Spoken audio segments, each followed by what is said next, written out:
আচলতে গছ গছনি থাকিলেহে আমি থাকিম যদি আমি গছ গছনিবোৰ কাটি পেলাই তহিলং কৰি লওঁ তেনেহ'লে এই গৰমটো দিনক দিনে আহিব আগতে শ্বিলঙত এনেকুৱা ঠাণ্ডা আছিলে এতিয়াতো কমচে কম 5 বছৰমান আগৰ কথা এতিয়াৰ শ্বিলং আৰু এতিয়াৰ শ্বিলঙত পুৰা ইমান জাম ট্ৰাফিক তাৰপিছত পুৰা মানে নকবা আৰু ইমান গৰম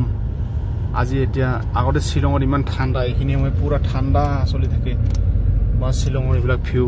চাওক ইমান ধুনীয়া ধুনীয়া আগতে মানে বহুত ভাল আছিলে আগত শ্বিলংখন মানে ঠাণ্ডা আছিলে কাৰণ এতিয়া আৰু মানুহে বহুত গছ গছনি কাটি কাটি